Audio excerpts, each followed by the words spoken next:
I think it's really important to build your space out where it looks really expensive, but isn't.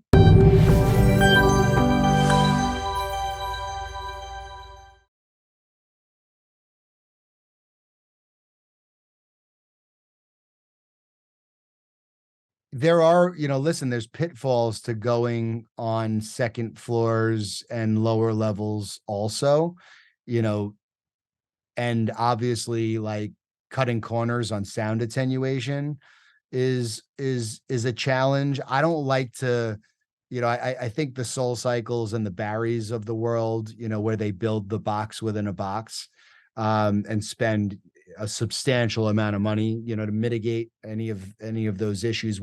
Every brand that I've worked with, does not subscribe to spending, that type of money on sound attenuation.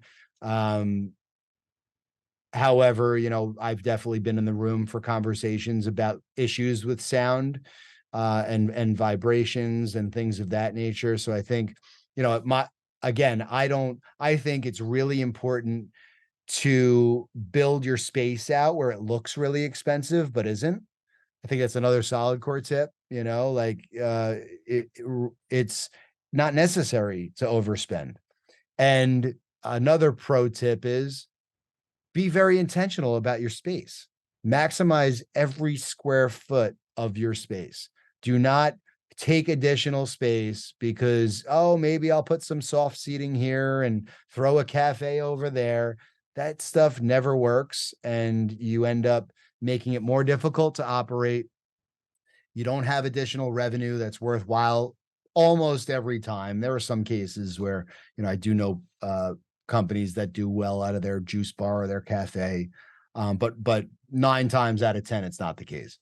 And if you can afford to pay more on a per square foot basis, if you're optimizing space, not deals that I've done, but my clients' deals that predate me, we've had to relocate as a result of sound. Um, so it's a thing. I mean, it's definitely a thing, but going into it, you should be doing your homework up front with every space. You should be doing test fits, in advance, just laying the space out, having a sound engineer, in the space just to check it out. You have to invest some money up front to make sure you're not getting yourself into a situation. And if you're on the fence with certain things, go to the landlord and ask for more. Listen, there's a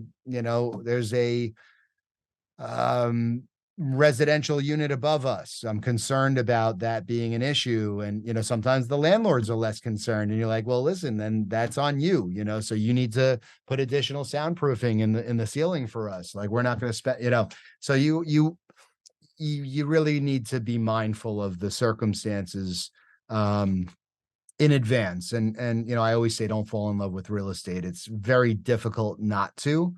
We're all guilty of it. You find something that you think's really special, and sometimes you convince yourself to agree to things that you shouldn't as a result of that. But again, if you're negotiating several deals in one market, you don't necessarily, you don't put all your eggs in one basket. So you don't feel like you're losing, all hope if you don't end up making that one deal. Hey everybody, Jessica LaChance here. Do you want more business education for your fitness studio or wellness business? Subscribe to our YouTube channel or our email newsletters, and we'll see you here soon.